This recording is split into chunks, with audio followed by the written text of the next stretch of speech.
Today's show has been sponsored by Rockland Trust in East Wareham, Massachusetts, where each relationship matters.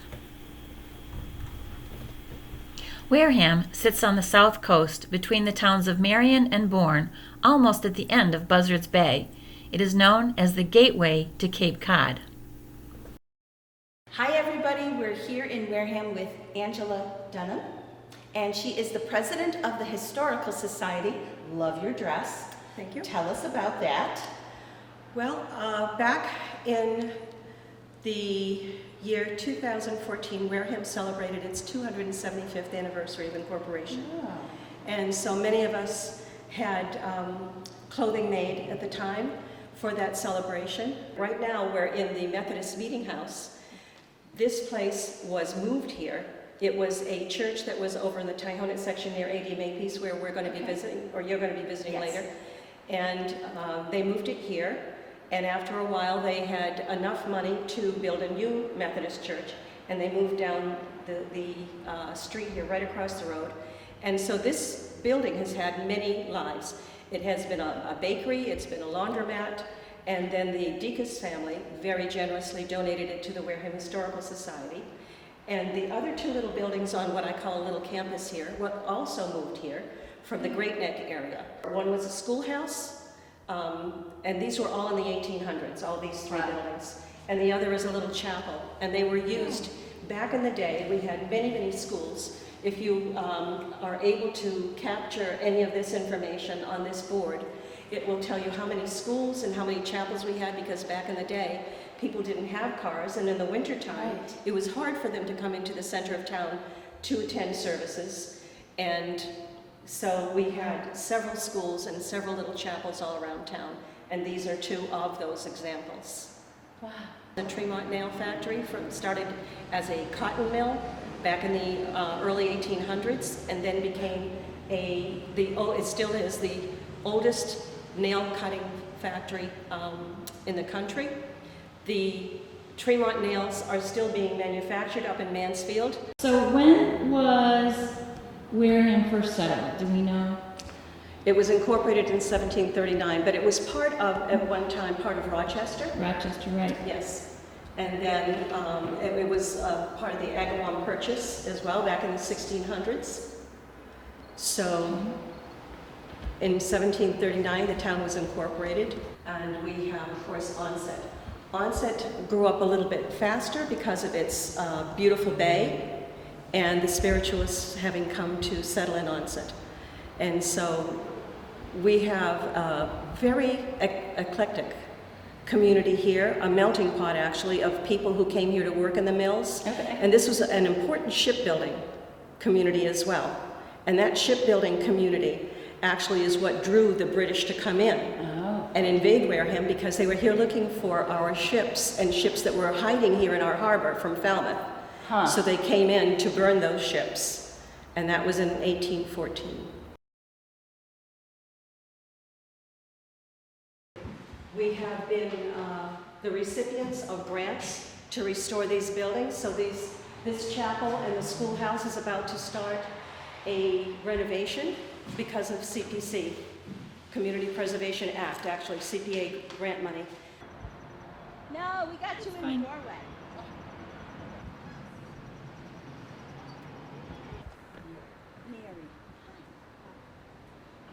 First, tell us who you are. I'm Mac Finney. Matt This Finney. is my wife, Kathy. Hi. Mac is actually... And I'm Mary Hall. So this is an addition. This is, okay. This part of the house is an addition.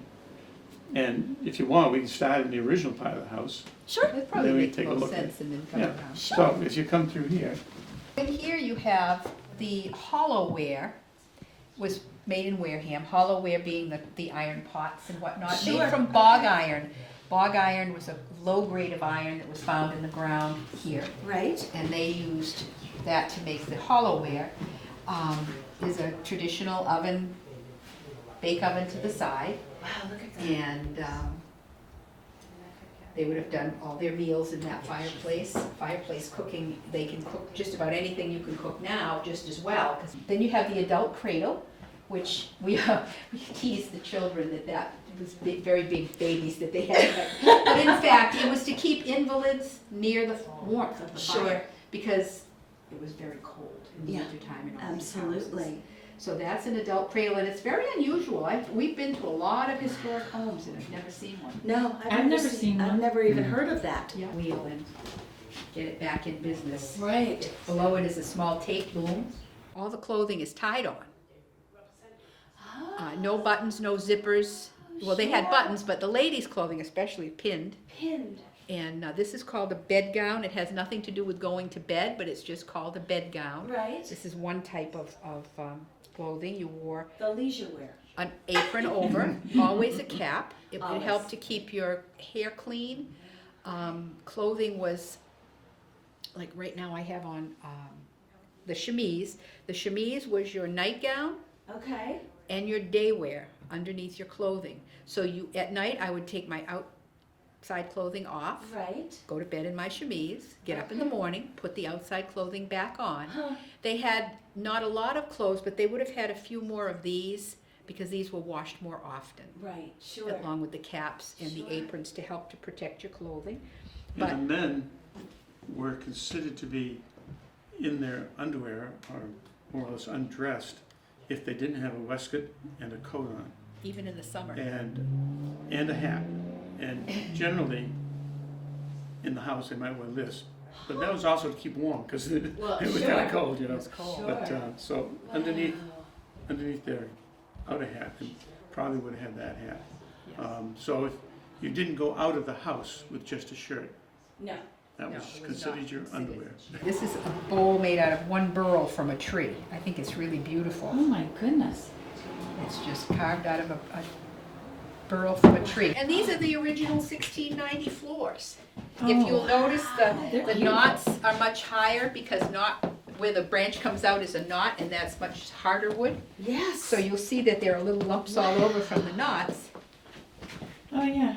But it's pretty amazing to stand in an original room where Absolutely. people lived at that time. So the whole family would sleep up here. Okay. They do all their daily activities downstairs. Right. At night, mother, father, children, whatever, everybody would sleep up here. This is all cut and squared by an axe. Wow. No saws used. This is kind of a decorative embellishment. But the Huh. purpose of this is called a gunstock post, is that there are so many timbers coming in here, this gives this more support. Sure. Whereas these are supported here. Wow. And they're all pegged together with oak pegs. One there, there's one there. Everywhere there's a joint, Right, they're just right. oak pegs in there. Wow. This is called timber frame construction. Huh. And Look at that. You show me a pig? I couldn't really. there. Okay. That's what's holding it together for Oh yeah, 200 and what? Have you ever heard of the king's pine?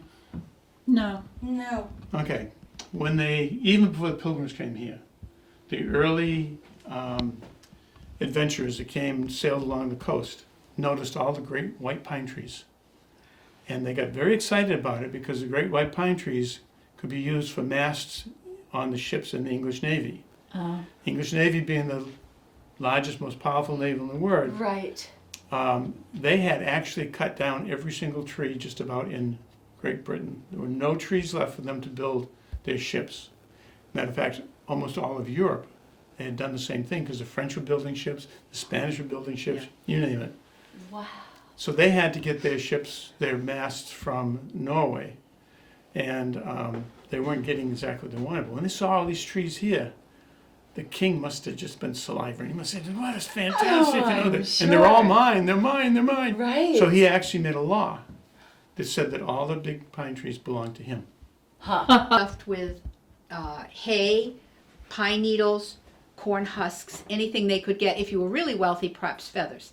And when your bed is laid on tight ropes, it's flat. But when the ropes, being a natural fiber, start to sag, now your bed's going like this, and it's not very comfortable. So you would, when you rope the bed, you would undo the knots, pull them out, twist it tight with a bed rope key, Oh, and then look at peg it. that. This is a bed rope key.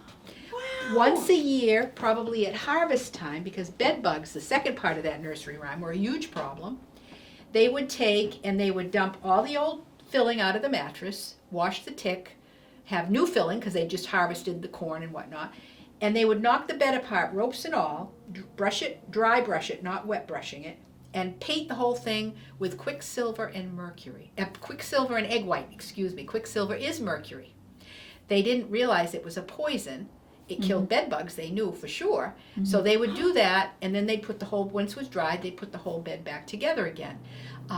Mercury poisoning is what causes your Mad Hatter, that in the nursery rhymes. Yeah. They really developed brain damage because mercury was used in making the hats, and it was absorbed through their skin. The fumes were absorbed when they breathed, and they became brain damaged from mercury poisoning. Hence, Alice in Wonderland's Mad Hatter. It wasn't a funny thing like it is in the movie, but it was quite tragic. But anyway, turn the light on so you have some light. Now there was no light, of course, back then, but this is just for safety's sake. So if you duck and step up. Oh my goodness. I see the light. Let there be light. You'll come in through this. This is Wow. the Right. 1765 edition, when Okay. the orientation of the house was moved to face Elm Street. And this was Mrs. Mary Fearing's bedroom. You can see by the fancy woodwork, see the little corn cob on the finials, and the Fearings were a wealthy family. This proved it. Ladies would entertain in their bedrooms. That wasn't unusual. She would have Right. and have your tea. Wow. You know, there's all sorts of rumors about the secret passage, and it's called that simply because it kind of blends in when Right. when that's shut. Is that perhaps they hid a runaway slave in the Oh. time of the Civil War. We Sure. have no evidence of that. Right. Perhaps it was a British soldier who defected, because the British Army was a miserable thing to belong to. I'm sure. The discipline was brutal. They're called lobsterbacks, not because they wore red coats, but because they were whipped for infractions so often that their backs were a welter of scars. Really? Oh my gosh. And so, but this was a very busy tavern. I don't know how you would have hidden anybody in here. There were people coming and going all the time. Right. A young woman and as an older lady. Oh, wow. Mary Fearing. Okay. She was born in 1840. She died in the 1765 edition. We have it done up as a little sewing area. There's another weasel. One of the cutest things I think we have, it's so tiny and so fragile now, is this was fun. This is a little baby shoe. See the little tiny buckle? It was a little Mary Jane type shoe. You can see the little strap. Little teeny tiny shoe was found in the wall. These are called concealment shoes. There are some more over there. It was considered good luck or to ward off evil spirits when you did something like that, to put a shoe in the wall near where an evil spirit could come in, could come down the chimney. Right. Could Right. come in the door. Sure. So you might find him in the wall by the door or in the wall by the Wow. chimney. Those were found when they did the 1950-ish restoration of the Now, house. many old houses, they find these shoes. Sure. I don't know if this is his original bed. This is just a bed that's in here. As it Okay. should be. You That's notice the nightshirts, nightgowns, nightcap. The reason you see Scrooge in A Christmas Carol jumping Yes. into his bed pulling the curtains Yes. is because cold was the great leveler back then. It didn't matter if you were the wealthiest person in town. You Right. might have had a nicer blanket, but you were still freezing. Sure. Because Sure. the only heat came from your fireplace, and fireplaces give terrible heat. Yeah. The fire had to be covered by a certain, before you cover the fire, you put some coals in here, stand around your bed to warm it up, come back, dump the coals, cover the fire, jump in bed before it cools off again. And all this kind of stuff. Right. So you had Benjamin Franklin and Count Rumford both working at the same time on doing something about the poor quality of heat from a fireplace. No bicycles back then, so you could spend your whole life and never go out of the town where you were born. Yeah. This is set up a little bit like a children's playroom. They would never have had a children's playroom. This actually was the storage locker for the liquor for the Tavern downstairs, and there was a dumbwaiter by record, but we don't know where it is. This was originally 2 rooms, and this was probably rental for the tavern. When you came to a tavern in those days, you didn't get your own room, like going to a motel today where you get a room with a bathroom and a bed. Wow. You got a place to sleep. Sure. So you piled into bed with whoever was here already. You didn't know them till the bed was full. When the bed was full, they would give you a pallet to throw on the floor, and you slept on the floor. And then you, Wow. the bed in there, the sleigh bed, belonged to Sarah Kempton. I think probably related to the Kempton Street in New Bedford. She had 10 children in that bed. Wow. 7 girls and 3 boys, and one of her sons was lost in whaling up in the Arctic. Oh. Hattie J. Parker, on the occasion of her 8th birthday, 1865, by her mother. Wow. And a Bible, tell the children, a Bible was the only book in the house used. A house, this probably would have had a big kitchen garden. The kitchen garden could have been 1.5 acres. Sure. Oh. But we have a small herb garden out there now. And again, this is a beautiful fireplace that I would love to be able to cook at. This is the Yes. modern kitchen. This is the The modern modern kitchen. This is a Yellow. green. Of course, you never cooked over roaring fire. You cook over coals. It's easier to cook because they can't find, you weren't cooking right on the floor Right. anymore. So Right. it's kind of And this is your wood fire in there. Right. And you get it roaring hot and you let that burn down. Then you raked out the coals. And you could tell how hot it was by sticking your hand in. If you could keep your hand in there for, 1 or 2 seconds, it was really hot. And you started cooking what took the highest heat first. Sure. And then you, by the end of the day, you might put your beans in with what little heat was left, and they Right, would go overnight. right. So you cooked like that. Wow. Where an invalid might stay close to the chimney. Uh-huh. This is not a gravy boat. This is called a pack boat. It was to make gruel, and then you poured it into the mouth of the invalid, adult invalid, so that they okay. could have some porridge or Sure. gruel or something if they couldn't take it. Mhm. Some little supplies there. And this model of the Fearing Tavern was made by a woman named Mary Clark, and she was an art teacher in Wareham. Both of us had her for art years ago. Oh, really? She made that model of the Fearing Tavern, Wow. which is very, very nice. Awesome. So Neat. So handle, but that goes up to the Oh, okay. 1820 edition that you saw. Okay. And that's where people would have gotten up there. This was not a Room? room. It was a lean-to originally. This was not here. This is the 1765. Okay. So, This is the tavern room. this is the tavern room. And one of the okay. interesting things that we here in Wareham are least interested in is that Wareham was incorporated in 1738. 39. 39, okay? 39. Sorry. 39. And at that time, almost all the decisions for the town were made here. Okay. It was, the Maybe in the selectmen- early the years, they selectmen sat met around here. the table There up wasn't any town there. hall. This was, Uh-huh. the town was The incorporated selectmen here. would sit in Right. here, they would feed them grog from the bar, Right. and lots of important decisions were made here.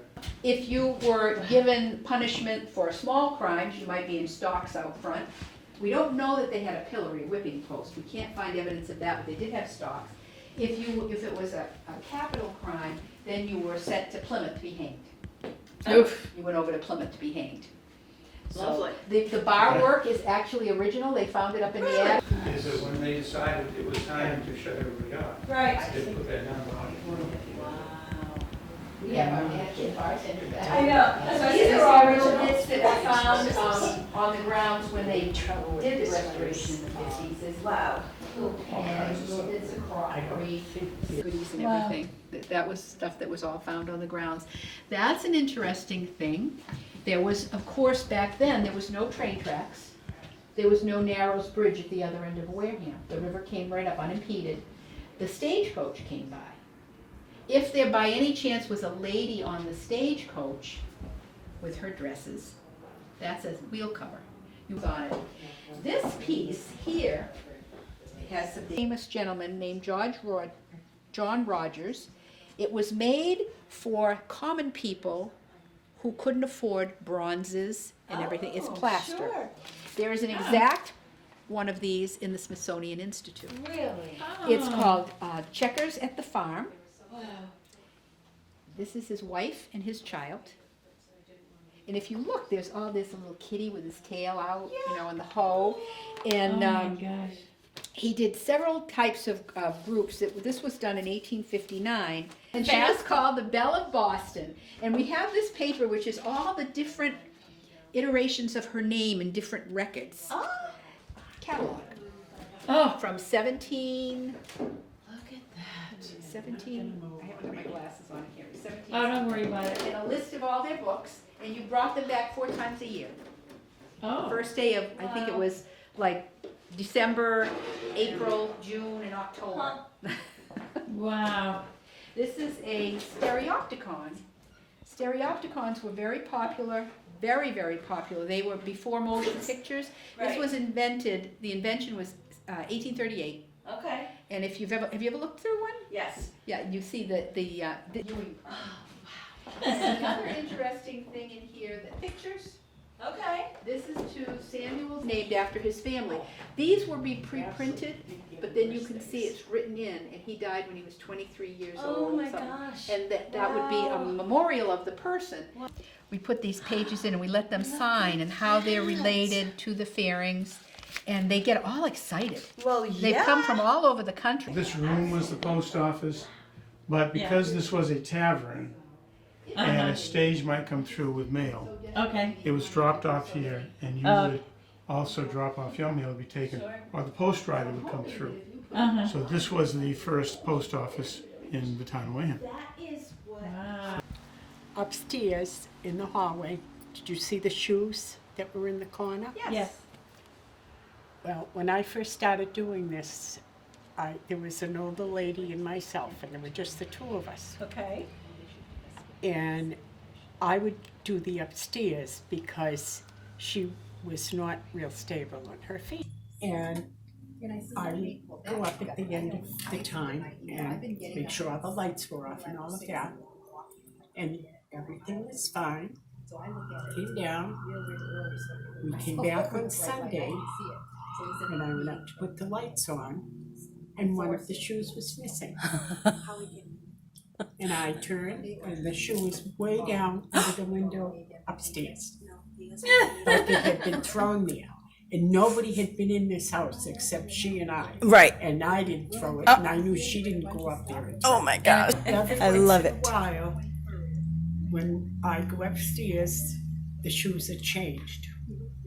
And it's never been back down the end again, but they're in the same place. They've just moved around. Facing the other way, facing one way.